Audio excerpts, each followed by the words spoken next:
All right, we have Matt Brown, who's come out talking about the matchup, if it happens in the summer, between Conor McGregor and Michael Chandler, and that if Michael Chandler wins, it's not like anything in the past with Nate Diaz beating Conor or any of those things, because it's not special anymore. Back when Diaz beat Conor the first time, it was special because Conor was on a roll. It was Mystic Mac. Everything he was saying turned to fruition. All those things were happening, and everyone was in that position of, well, maybe he can't be stopped. And then Diaz did it. Matt Brown is saying it's totally different now. If Michael Chandler beats him, it's no big deal, because really, who's he beating? He's beating a guy who hasn't fought in a long time, is coming off a big injury, is coming off of doing movies and drinking and other things that possibly aren't, doing his fight career any good. What do you think about it? Is it special? Look, I kind of agree with Matt Brown. I mean, let's be honest. It says when he starts talking about the Nate Diaz fights, when Nate Diaz did it, it was special. We thought Conor was the man, and Nate did it coming in on what, fucking 2 weeks notice? 2 weeks. That was amazing. And it was the way the fight played out. It was amazing because he got his ass kicked for the first round, and he started coming on. And then in the second round, everything happened. But if Chandler did it, I don't even think we would be impressed. Okay. You beat a dude that's been doing movies and drinking and partying for 3 years.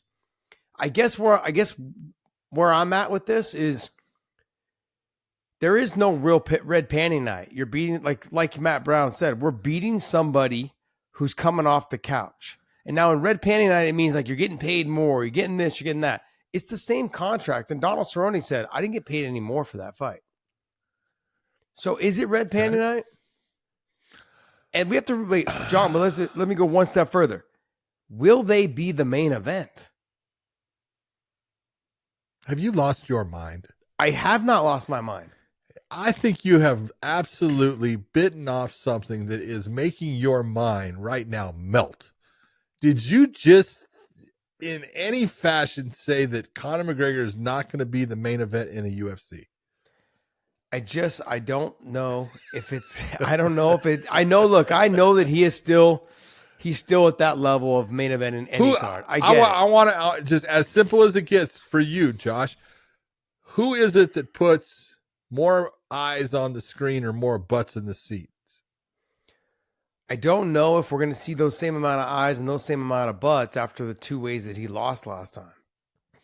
You know what I mean? I'm not disagreeing with you that he's the guy that has done it. I'm not agreeing. But up to this point, you got to give it to the guy. Absolutely. He has delivered for the UFC every time. Maybe not in performance as far as winning, but dude, it's a fight. It's a fight. It's a shoot. There is no freaking. If Dana had the ability to predetermine it like it was a WWE, he would do it because he knows exactly where he would want to go. He doesn't have that ability. Thank God. And, Conor can lose when he fights a good fighter. And no matter what, his last 2 fights were against Dustin Poirier. Well, that's a pretty goddamn good fighter. Okay. And to sit here and say, oh, you lost twice to Dustin Poirier. He's also got to win against Dustin Poirier. Again, that's a pretty goddamn good fighter. I'm not disagreeing someone that with I would put in the very top. So to sit here and say, oh, it's not, it wouldn't be impressive for Michael Chandler. Bullshit. It would absolutely be an impressive win for Michael Chandler to beat Conor McGregor. When do we stop saying it's impressive, John? I mean, like he said, he's been removed. When he's 58 years old, like Mike Tyson against Jake Paul. It's not impressive that Jake Paul beats Mike Tyson if that happens. Okay, because he's no longer Mike Tyson at 58. I don't think anyone's thinking that fight's impressive, the Jake Paul and Mike Tyson situation. That's why I shouldn't be in comparison. This, though, he's 3 years, like Matt Brown said, he's been 3 years removed, coming off the injury, like doing movies, obviously out, promoting movies, drinking, partying, hanging out. He's not anywhere near what he was. And for us to have this expectation that we should be impressed that Michael Chandler beat, and I don't want to say over the hill because he's not old, but just someone who's been removed from the sport. But okay, let me ask you this: do you think that Conor was drinking, 5 years ago, partying 5 years ago? Not anywhere near the level he is now. Dude, he was. John, you got people questioning. It just did not affect him in the same fashion. How many times have you seen guys that you go, hey, you can't keep doing that? I was one of them. Okay. And I can't tell you how many times I've had the conversation with someone saying, man, I'm just telling you, you are ruining your career. You're not seeing it this moment. Yeah, you're still able to do your thing, but this is going to shorten it by an untold amount of years. Don't do it. And sometimes those things come to fruition. I'm not saying that it hasn't with Conor, but you got to look and say, to sit there and say that, when Nate Diaz did it, it was impressive. I agree. To sit there and say, if Michael Chandler beats Conor, it's not impressive. It is. He's still a big fight, because it doesn't matter as far as you and I or Matt Brown. And I understand what Matt is saying. We're the hardcore that look at things differently. If you asked anybody going out in the streets, hey, have you ever heard of Conor McGregor? What chances are, if they have anything to say about the fight, yes, they've heard of Conor McGregor. A lot of them, you say, have you heard of Michael Chandler? No. Which one do you think they've heard of more? It's funny you say that, because I was literally at my son's lacrosse practice before we started filming tonight. And I had guys they'd never heard of Jake Paul or Logan Paul. And they're older. They're like me. And so, or us, I should say. A couple of them were in the middle between you and I. Okay. But they're like, yeah, Mike Tyson's going to knock him out. And I'm like, no. He may. God, I hope so. I hope so in the first round. He may. First round. But I mean, like, in their mind, they're still thinking old Mike Tyson. Yeah, no different than everyone that's watching Conor McGregor fight. They're thinking old Conor McGregor. They're thinking the Jose Aldo one, the Eddie Alvarez one. That's what they're thinking. That's right. But the reality is, how much are we going to give credence to this? To this type of, like, how much should we give credence to this victory? I don't think we should give too much to it. Because look, John, let's be honest. If I miss training, and not just me, I can't tell you how many times multiple fighters I know, world-class fighters. I give you John Fitch. Okay. I mean, like, John would come in sometimes 210 pounds after, not in camp, and come in and we just basically get controlled by guys that were 145, 155. But we all knew John was the better fighter. We all knew that. Like, that, we're not knocking that. We knew John was the better fighter. But that's what the gap, like, we shouldn't give any credence to that. I'm not giving credence to the people that did that to John when he was out of shape and, and not in fight camp. So why are we giving credence to the victory over someone who has definitely been removed completely from training? Like, he's not really training the way he was when he was fighting, Dustin, or when he was fighting Habib, or when he was fighting Eddie Alvarez and Jose Aldo. So why are we putting so much on this fight? I think it's going to be a great fight. I think it's going to be a fun fight. Someone's getting knocked out. I think it'll be a fun fight. I think someone's getting knocked out. I think I'm not discrediting the fight at all in terms of the level of entertainment. But I don't want to give it too much love and be like, this is a high level fight. No, it's not. It's not a high level fight. We're not getting the best Conor McGregor. It's not. Okay, so then let me ask you this. Let's take this and kind of put it in reverse. Conor McGregor goes out there and starches Chandler. Is it impressive? I think any knockout's impressive. Okay.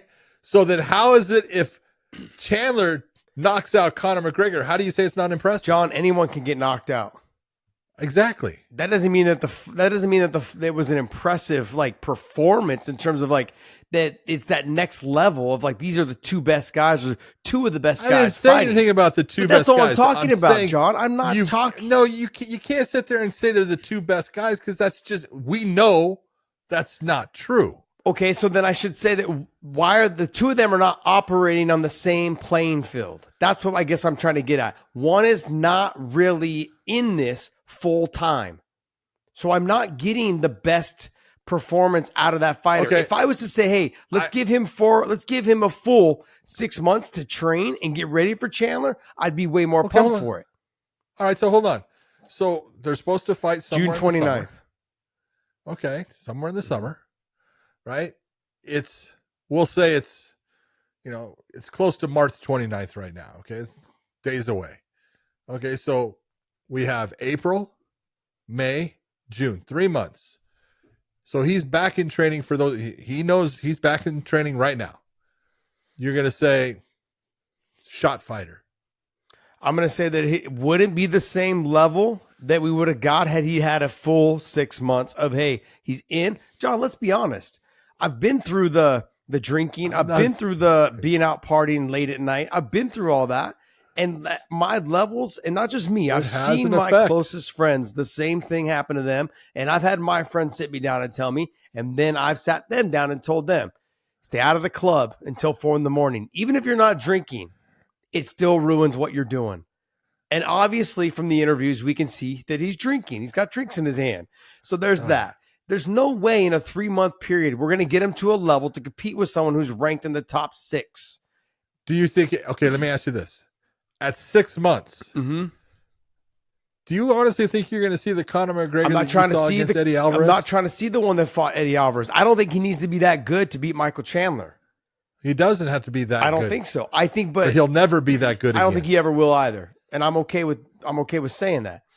Yeah. I think though at a 6-month stint where he just said, hey, if he went back to I'm going to focus and just focus on this and that's it, I think then I'd be more impressed. Not just me. I think everybody, the hardcore fans, Matt Brown would be saying, okay, I'm impressed.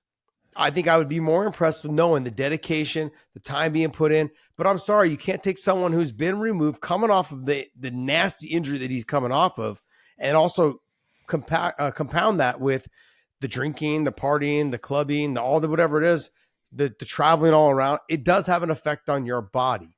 And for him to get back in even if he gets back in the gym 2 to 3 times a day, the first month is just getting his body into shape to go through a camp. That basically means that he's not getting better. He's just trying to get himself through the camp. And then when he gets to the camp, he's not getting any better. He's not learning any new techniques. He's relying on what he had before he fought or when he fought Dustin Poirier. I agree with that. So we're not going to see anything out of him that should be impressive if Michael Chandler wins. Nothing. There's nothing that says to me that I should be impressed that Michael Chandler beat him. Because he's going to, and look, and if I was to say if he really did dedicate himself like he did for the Dustin fight or even the fights before that for a 6-month period, I would say, okay, I'd be extremely impressed. We're just not going to have the time. The date that we've heard is June 29th. We've seen videos just in this week of him at showing viewing parties for his Roadhouse movie. Yeah. Drinks in his hand, hanging out.